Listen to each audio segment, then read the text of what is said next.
নমস্কার বন্ধুরা, ঘরোয়া রান্না বাই চৈতালিতে সবাইকে স্বাগত। আজকে আমি লাউ দিয়ে একটি দুর্দান্ত স্বাদের রেসিপি নিয়ে চলে এসেছি, যেটা হবে সম্পূর্ণ নিরামিষ। দেখুন, এখানে আমি একটা হাফ লাউ সরু সরু করে কেটে নিয়েছি। আর অন্যদিকে আমি ছোলার ডাল, এটাকে ওভারনাইট ভিজিয়ে রেখেছিলাম। এটাকে একটা মিক্সিং জারের মধ্যে নিয়ে আমি সুন্দর করে ব্লেন্ড করে দেবো।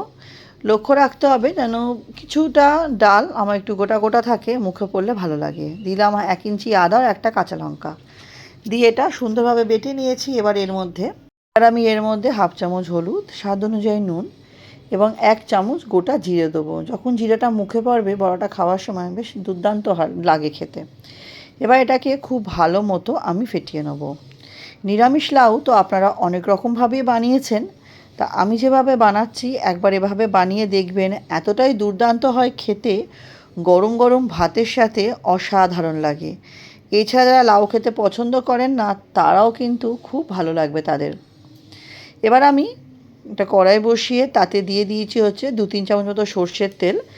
দিয়ে আমি এবার ছোট্ট ছোট্ট বড়া আকারে বড়াগুলো ভেজে নেব। বড়াগুলো বেশ লালচে লালচে করে এপিট ওপিট করে ভালো মতো ভাজা ভাজা হয়ে যাওয়ার পর আমি বড়াগুলোকে তুলে একটা পাত্রের মধ্যে রেখে দেবো। বড়াগুলো কিন্তু আমি হাতের সাহায্যে একটু টুকরো টুকরো করে নেব, তাতে আরও বেশি ভালো লাগে খেতে।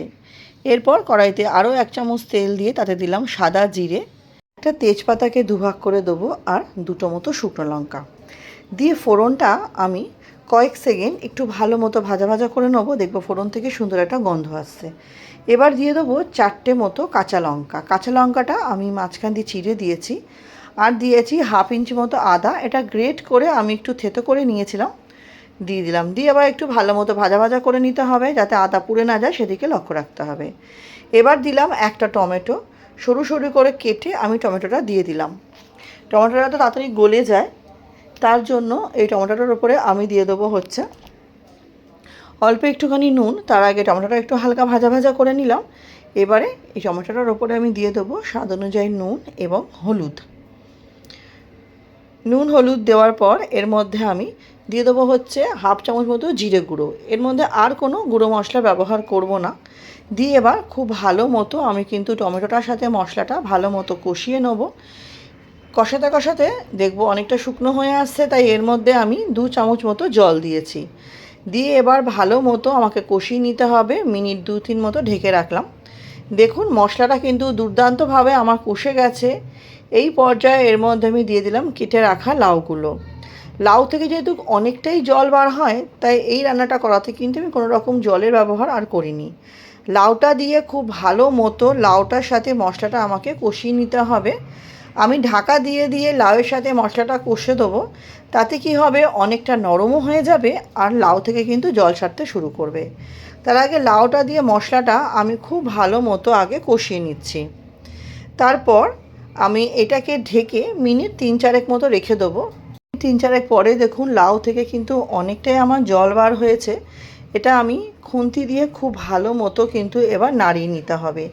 এবার যত ভালোভাবে আমি এটাকে কষাবো, ততই হবে লাউয়ের স্বাদ।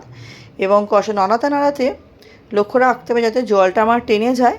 কিছুক্ষণ নাড়িয়ে কিন্তু আমি এটাকে ছেড়ে দেবো, আর ঢাকা দেওয়ার প্রয়োজন নেই। লাউটা আমার খুব ভালোভাবে কিন্তু নরম হয়ে গেছে। দেখুন, লাউটা আরও একটু ঘন হয়ে এসেছে। আমার রেসিপি আপনারা কে কোথা থেকে দেখছেন অবশ্যই জানাবেন। আপনাদের সুন্দর সুন্দর কমেন্টগুলো পড়তে যেমন ভীষণই ভালো লাগে, আপনাদের কমেন্টেই কিন্তু আমি রান্নার উৎসাহ পাই।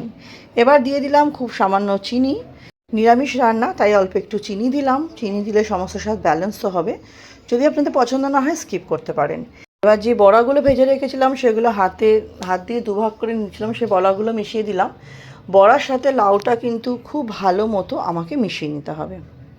আমার চ্যানেলে যারা আজকে নতুন ভিডিওটি প্রথম দেখছেন, আমার রেসিপিগুলো যদি আপনাদের সামান্য হলেও ভালো লেগে থাকে, চ্যানেলটি সাবস্ক্রাইব করে পাশে থাকার অনুরোধ রইল। পাশে থাকা বেল আইকনটি প্রেস করে অল নোটিফিকেশানটা অন করে দেবেন, যাতে চ্যানেলে নিত্য নতুন যখনই রেসিপি আপডেট করব সবার আগে আপনাদের কাছে নোটিফিকেশান পৌঁছে যাবে। এবং পুরনো বন্ধুদের অনেক ধন্যবাদ পাশে থাকার জন্য, সাপোর্ট করার জন্য। এবং রেসিপিটি ভালো লাগলে অবশ্যই পরিবার বন্ধুবান্ধবের সাথে শেয়ার করবেন। আপনাদের একটা শেয়ার আমাদের এগিয়ে যেতে অনেক সাহায্য করে। দেখুন, আমি কিন্তু বড়ার সাথে ভালো মতো লাউটা মিশিয়ে নিয়েছি। এবার কিন্তু আর ঢাকা দেবো না, আমি কিন্তু এভাবেই লাউটাকে হতে দেবো। লাউটা ফুটতে ফুটতে দেখবো কিছুক্ষণ পর জলটা অনেকটাই কমে এসেছে, কারণ বড়া জলটা টেনে নেবে। তারপর আমি এর মধ্যে দিয়ে দেবো বেশ খানিকটা ধনেপাতা। ধনেপাতা দিলে কিন্তু এই রান্নার টেস্ট দ্বিগুণ বেড়ে যাবে। এই রান্নাতে কিন্তু অবশ্যই করে ধনেপাতাটা দেওয়ার চেষ্টা করবেন। ধনেপাতাটা দেওয়ার পর আমি খুব ভালোভাবে কিন্তু এবার লাউটা ধনেপাতার সাথে মিশিয়ে নেব। তাহলেই আমার রেডি হয়ে যাবে গরম গরম পরিবেশন করার জন্য। গরম গরম ভাতের সাথে এটা খেতে এতটাই দুর্দান্ত হয়, যে সমস্ত বাচ্চা বা বড়রা লাউ খেতে পছন্দ করেন না তারাও কিন্তু আঙুল চেটে খাবেন, এটা আমার গ্যারেন্টি। আর নিরামিষের দিনে কি রান্না করবো এটা তো একটা মাথায় সবসময় চিন্তা থাকেই, তাই ঘরে লাউ থাকলে এভাবে অবশ্যই কিন্তু বানিয়ে নেবেন। দেখুন এটা আমার এবার কিন্তু রেডি হয়ে গেছে। আমি এটা ভালো মতো ধনেপাতাটা মিশিয়ে নিয়ে আরও কিছুক্ষণ হতে দেবো। তারপর আমি স্ট্যান্ডিং টাইমে রেখে এটা পরিবেশন করে নেব। তাহলে বন্ধুরা, আমার রেসিপিটা আপনাদের কেমন লাগলো অবশ্যই কিন্তু জানাবেন। রেসিপিটি ভালো লাগলে অবশ্যই পাশে থাকা অনুরোধ রইল। আমার সাথে ভিডিওটি শেষ অবধি ধৈর্য ধরে দেখার জন্য আপনাদের সকলকে অসংখ্য ধন্যবাদ। আজকের মতো ভিডিওটা আমি এখানেই শেষ করছি। নেক্সট দিন আবার হাজির হয়ে যাব নতুন কোনো রান্নার সাথে। সবাই খুব ভালো থাকবেন, সুস্থ থাকবেন, সাবধানে থাকবেন। আর রেসিপিটা কেমন লাগলেও অবশ্যই কিন্তু জানাতে ভুলবেন না।